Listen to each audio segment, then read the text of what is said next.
Hola, ¿qué tal? Mi nombre es Ricardo Infante, laboro en la Dirección de Educación a Distancia de la Universidad Autónoma de Guerrero, en México, en la parte del Pacífico mexicano, la costa del Pacífico mexicano, y estamos platicando con ustedes, jóvenes amigos. Tenemos estas pláticas muy sencillas, muy superficiales sobre algunos temas, y ahora nos ha tocado hablar de la comunicación humana. El día de hoy vamos a tratar de un pueblo muy poco documentado en la historia, esa es la verdad. Desde hace unos años para acá más o menos aparece ya datos sobre ellos, pero durante mucho tiempo fueron un pueblo verdaderamente incógnito. Me refiero al pueblo fenicio.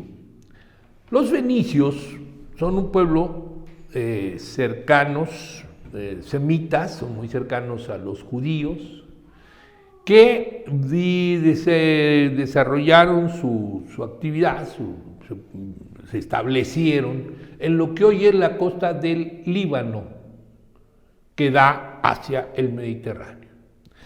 Entonces, esta cultura, que empieza siendo una cultura que ve hacia el mar, porque realmente es muy difícil hacia los dos lugares donde pudiera expandirse, pues por un lado está los sumerios, los acadios, y por otro lado están los egipcios. Entonces, bueno, lo que ellos deciden es que el mar es su mejor opción y se vuelven navegantes y en un principio se vuelven piratas, pero se percatan de que el comercio es mucho más rendidor económicamente hablando y que además es mucho menos peligroso, además tienen menos enemigos, y entonces empiezan a comerciar, fundamentalmente con un pigmento púrpura que ellos sabían realizar a partir de los moluscos. Y después empiezan a trabajar, a elaborar una serie de materiales y a comerciar, tanto con los de la Mesopotamia como con los egipcios, y ellos empiezan a llevar al ámbito del Mediterráneo aquellas mercancías y a traer mercancías de Grecia, de la costa del sur de Italia, de la costa española. Incluso ponen algunos puertos que son puertos permanentes de ellos y que se los permiten porque son puertos comerciales.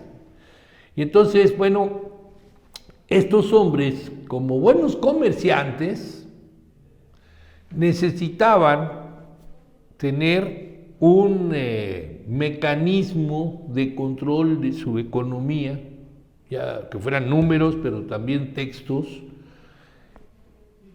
y que no fueran complicados. Y resulta que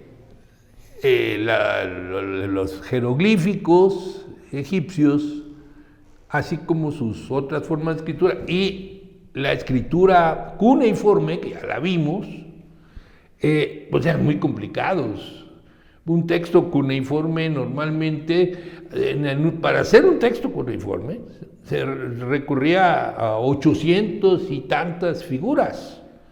Entonces había que verdaderamente, era muy difícil que alguien que no hubiera nacido en Sumeria o que tuviera esto como un lenguaje normal, pues lo viera naturalmente. Entonces ellos dicen, bueno, los egipcios tienen una escritura que a nosotros apenas si nos sirve.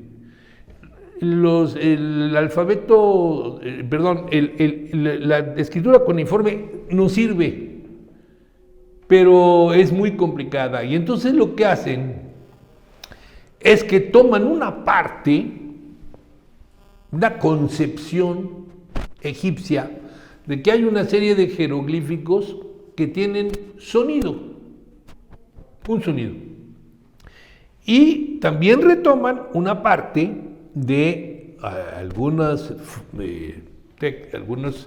figuras cuneiformes que también representan sonidos.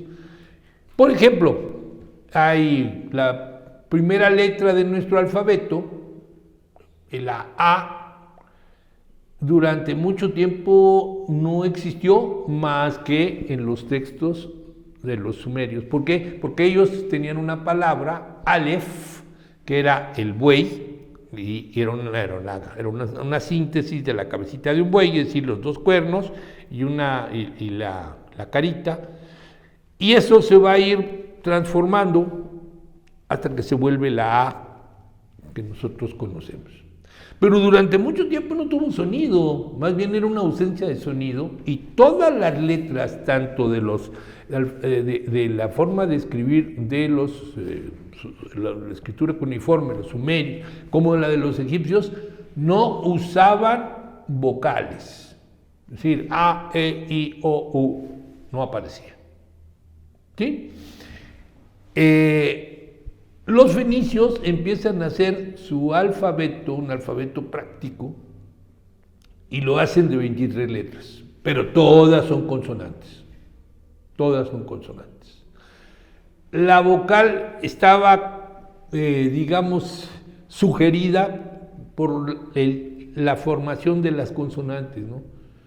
O sea, si yo ponía CS, estaba entendiendo que si yo decía CS es roja, pues estaba hablando de una cosa que era roja, pero también podía ser casa, que era roja. Entonces, había un déficit, ¿y quién lo va a resolver? Bueno, en su traslado comercial, llegan a Creta, a la isla de Creta, y en la isla de Creta, el alfabeto fenicio les cae de perlas. Ellos tenían dos formas, el lineal 1 y el lineal 2, pero el alfabeto fenicio pues es mucho más concreto, son 23 letras. Y ese alfabeto, que cae en manos de los cretenses, que son griegos, va a dar a la península helénica, hacia Grecia, a la Hélade, como le decían ellos. Y entonces ahí los griegos retoman el alfabeto de los fenicios, pero además le ponen A, E, I, O, U, y ya tiene vocales.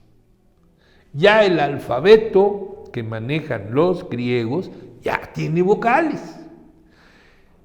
Y cuando Roma se vuelve importante, y todo lo que hicieron los griegos, Roma se lo adjudicaba. Y una de las cosas que se adjudica, pues es el alfabeto. Y ellos hacen el alfabeto latino y acaban de complementar todos los sonidos, porque entonces cada letra, como lo sucede el día de hoy, A, B, C, D, E, es un sonido.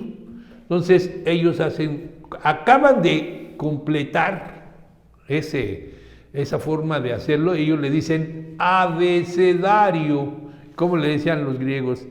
Alfabeto, porque eran las letras alfa, beta, gamma, epsilon, digama, así.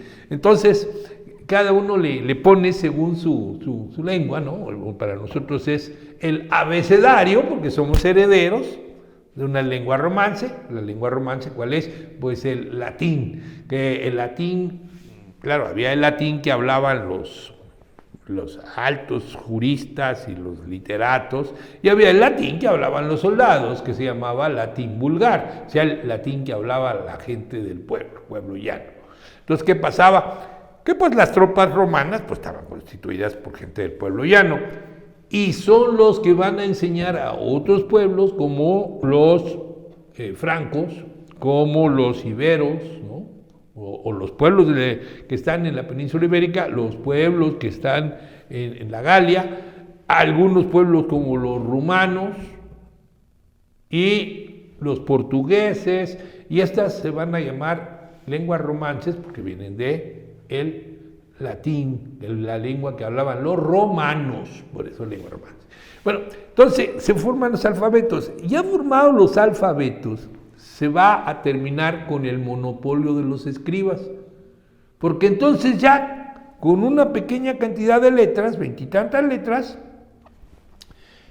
casi cualquiera puede aprenderlas y casi cualquiera puede trazarlas, porque se le quita lo complicado de las cuñas, pero también se le quita lo complicado de los dibujos que usaban, ¿no? Los pictogramas, para decirlo correctamente, los pictogramas que usaban los egipcios. Entonces, ¿qué va a pasar? Que se van a redibujar las letras. Y entonces, por ejemplo, una de las primeras letras que vamos a ver es una letra que cuando era un ideograma significaba casa. Era un rectángulo que tenía un palito así en el medio, o sea, como si hubiera dos recamaritas, ¿no? Que estuviera viendo uno desde arriba, un rectángulo con dos espacios. Y entonces a alguien se le ocurrió pararla y se volvió la letra B. Y entonces, ¿por qué motivo? No lo sé. Yo quisiera saberlo como anécdota, pero no lo sé. ¿Por qué una letra que empezó siendo la cabeza de un buey fue girando? Cuando llegó con los griegos ya estaba así. Pero ya cuando llegó con los latinos ya estaba así, que es la A que nosotros conocemos. Sabemos que había una palabra que para los sumerios era muy importante, para los mesopotámicos era muy importante, el Aleph, pero aquí había muchas palabras que empezaban con A. Bueno, entonces va a haber un rediseño de las letras. Ese rediseño de las letras las hace más simples. Ya no se necesita ser un excelso dibujante como en Egipto o saber 800 y tantas mezclas de formas con cuñas, de textos con cuñas. Ya es mucho más fácil. Y entonces ya es una posibilidad que miles y miles y miles de gente aprendan a escribir. Y por consecuencia, pues a leer. No es algo masivo, pero ya se simplificó muchísimo. Esto le va a dar un avance a la comunicación humana. Ya no vamos a hacer textos en barro secado al sol, como le hacían los sumerios. Ya no vamos a pintar en las paredes de los templos, ni vamos a usar la escritura egipcia para escribir en aquellos rollos de papiro que podían medir 7 metros. El papiro se va a seguir usando, pero el papiro se desmorona muy fácilmente. Y entonces, en el caso de los sumerios, en el caso de la escritura con una base necesariamente que se preserve, se desarrolla en un puerto fenicio, en el puerto de Biblos. De ese lugar, Biblos, viene el término libro en griego, ¿no? Y de paso a nosotros nos lo heredan y lo usamos para bibliotecas o bibliografía o bibliógrafo, ¿sí? Bueno, este pueblo, Biblos, se produce mucho papiro, pero también empiezan a darse cuenta de que no es muy práctico. Entonces, hay otro lugar que se llama Pérgamo, y en Pérgamo lo que hacen es que la piel de los cabritos nonatos, o sea, matan al cabrito cuando es muy chiquitito, todavía no nace, la raspan, la tensan y nace el papiro. Y entonces en Pérgamo se desarrolló el papiro, el pergamino, el papiro lo siguen haciendo estos hombres, también los egipcios lo siguen haciendo, y durante siglos va a seguir siendo hasta que los romanos descubren que está muy bien el papiro, está muy bien el pergamino, pero es muy complicado y muy caro. Entonces los romanos inventan una tablillita, como una libretita, que tiene un punzón de acero, de fierro, acero es mucho decir, pero de fierro, y que tiene una capa de cera.